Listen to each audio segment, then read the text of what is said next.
आप में से कुछ लोग जो आपसे हट गए प्रभु से, पहले उनके माँ बाप उनकी सुनते थे कि नहीं सुनते थे?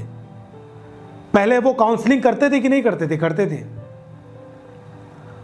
अच्छी बातें करते थे कि नहीं करते थे? करते थे। वो जब बोलते रहे होंगे तब लोग उनकी सुनते रहे होंगे, क्योंकि आप जब दुनिया में डिफरेंट हो रहेंगे तभी लोग आपकी सुनेंगे। आप संसार के समान रहेंगे तो संसार का व्यक्ति आपकी क्यों सुनेगा भाई? बताइए। आप में कुछ अलग क्वालिटी होगी तभी तो लोग आपकी सुनेंगे।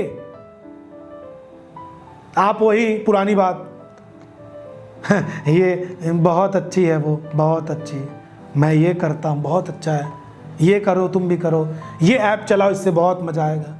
ये पुरानी बातें तो वो भी सुन रहा है। ये तो नॉर्मल सी बातें हो गई, तुम तो एक दूसरे के समान हो गए। लेकिन जब आप एक डिफरेंट अलग व्यक्ति बन के सामने जाएंगे उसके, तो वो आपकी सुनेगा। हालेलुया। आज हमारे स्कूलों के टाइम के जो हमारे दोस्त कभी भी मिलते हैं वो हमारी सुनते हैं,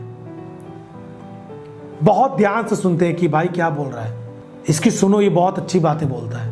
क्यों? क्योंकि हम डिफरेंट हैं। हम डिफरेंट हैं, ये हम घमंड नहीं कर रहे हैं, परंतु मैं आपको बता रहा हूं कि जब तक आप दूसरों से डिफरेंट अलग नहीं रहेंगे परमेश्वर के वचन के अनुसार, सामने वाला व्यक्ति आपकी सुनने में कोई इंटरेस्ट नहीं दिखाएगा, कोई रुचि नहीं रखेगा सामने वाला। अपने कॉलेज में आप केवल जीसस का नाम लेके जाएं, बताएं, कोई मतलब नहीं निकलेगा जब तक आप खुद के जीवन में कुछ आदर्श नहीं बन गए हैं, कुछ चिन्ह नहीं बन चुके हैं।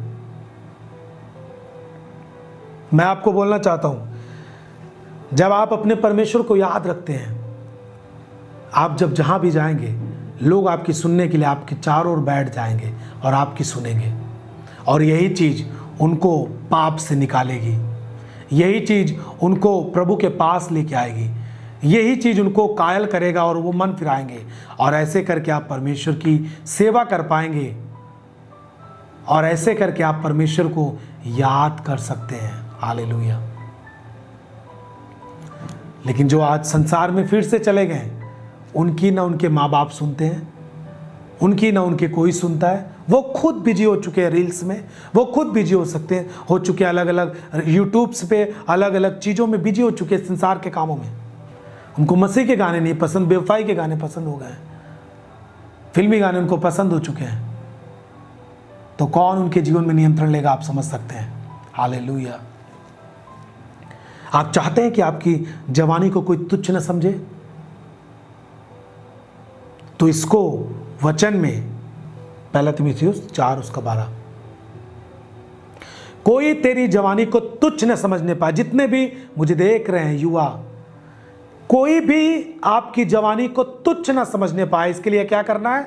वचन और चाल चलन, प्रेम, विश्वास और पवित्रता में विश्वासियों के लिए आदर्श बन जाएं, चिन्ह बन जाएं। आमीन। यदि जवान अपने जीवन में परमेश्वर के कामों को स्मरण नहीं रखेगा, ना परमेश्वर को स्मरण रखेगा, 100% वो नाश होने के कगार पर है। कोई भी हुआ हो, ऐसी उसकी बेइज्जती हो जाएगी, ऐसा वो अपमान में चला जाएगा कि वो सोचेगा मैं क्या करूं। इससे अच्छा अभी मौका आपके पास निकल आई है। परमेश्वर आपको छोड़ नहीं दिया, जब तक वो नहीं आ जाता दूसरे आगमन में आपके पास मौका है। पापों की क्षमा आपके लिए है, मन फिराना आपके लिए है। हालेलुया। आप केवल परमेश्वर को अपने जीवन में आशीषों के लिए याद ना करें कि केवल प्रभु हमें ये चाहिए, प्रभु हमें दे दीजिए, यीशु प्रभु मुझे ये दे दीजिए। कभी कभी तो लोग, अभी जो नए नए लोग होते हैं ना, जो नए नए हैं, प्रभु को अच्छी तरह नहीं जानते हैं, जो उनके, मैं विश्वास को कुछ नहीं बोल रहा, वो नए इस कारण से उनसे इस तरह के होते हैं। वो कभी कभी लोग चिट्ठियां लिख के डालते थे। पहले चर्च में जब ऑफरिंग बॉक्स में लोग चिट्ठियां लिख के डाल देते थे, लोग अपनी प्रार्थना रिक्वेस्ट डालते थे, उसके साथ साथ कुछ लोग चिट्ठियां डाल देते थे जवान कि प्रभु जी मैं उससे प्यार करता हूं, मुझसे बोलती नहीं, उसका नंबर मुझे याद दिला दो, किसी से दिलवा दो प्रभु जी, मैं आपकी गवाही दूंगा, प्रभु मैं इसीलिए आपके पास आता हूं। तो क्या आप भी इसी तरह हैं? वो तो अभी नए नए हैं, उनको नहीं मालूम, क्योंकि वो जहाँ हैं वहाँ पे इसी तरह होता है। लेकिन जब वो मसीह में आ रहे हैं, आप जब मसीह में आ चुके हैं, यदि आपके अंदर भी यही काम है तो आप बहुत ही खतरनाक दशा में हैं। हालेलुया। मैं आपसे रोमियो 12:1 और 2 फिर से पढ़ूंगा। इसलिए भाइयों, मैं तुमसे परमेश्वर की दया स्मरण दिलाकर विनती करता हूं कि अपने शरीरों को जीवित और पवित्र और परमेश्वर को भावता हुआ बलिदान करके चढ़ाओ, यही तुम्हारी आत्मिक सेवा है। इसलिए संसार के समान ना बनो, संसार के लोगों के समान ना बनो। आपकी अलग पहचान होनी चाहिए और तुम्हारे मन के नए हो जाने से तुम्हारा चाल चलन भी बदलता जाए, जिससे तुम परमेश्वर की भली और भावती और सिद्ध इच्छा अनुभव से मालूम करते जाओ।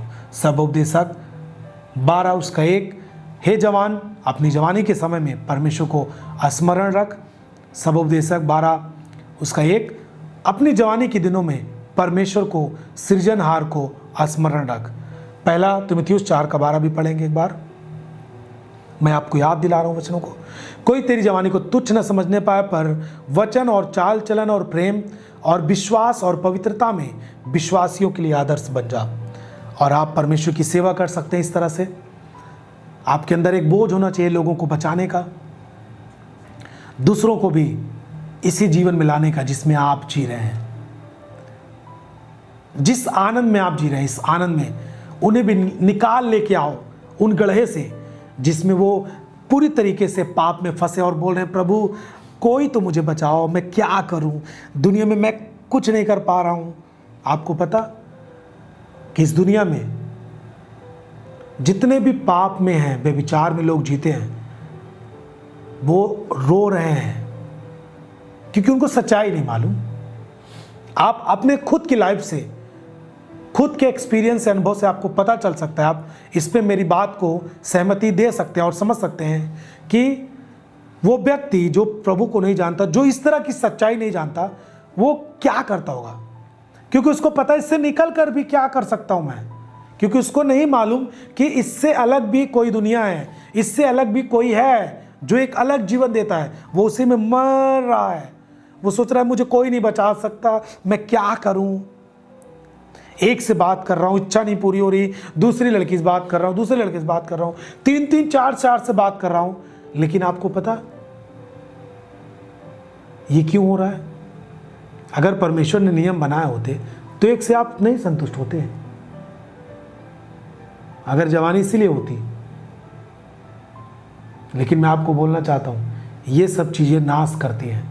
एक के बाद दो, दो के बाद तीन, तीन के बाद चार। आज ये नशा, कल ये नशा, कल वो नशा, कल ये नशा, कल इतने पैसे लूट करके लाओ, चुरा करके लाओ माँ बाप के पैसे, फिर भी मन नहीं भरता। और ऐसे लोग अपनी ज़िंदगी में पूरी तरीके से टूट चुके हैं, निराश हैं। उनके लिए आपको जाना है। अपने कॉलेज में जाते हैं आप, जाइए, उनको बताइए। जवानों में आपको पूरी तरीके से उत्साहित करता हूं कि आप जवानों को प्रभु के राज्य में लेके आए। 1, 2, 3, 4, 5, 10, 20 जितने जवानों को बचा सकते हैं आप, जब तक इस धरती पर हैं, आप अपने सुसमाचार की जुबान को खोलकर लोगों को संदेश दें, रोके नहीं। हालेलुया। यदि आप रोके तो पता नहीं कल को वो व्यक्ति क्या होगा उसके साथ। लेकिन यदि आप आज उससे मिले, आप उससे बोल रहे हैं।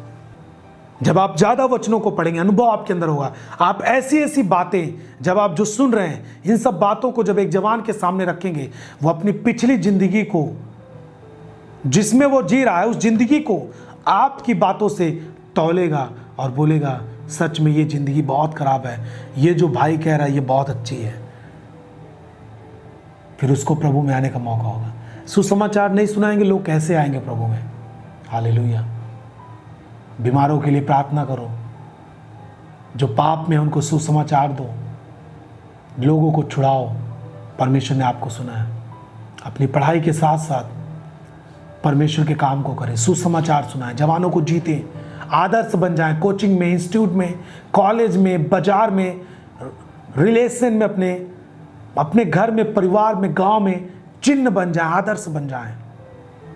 हालेलुया। परमेश्वर आपको बहुत प्रेम करता है।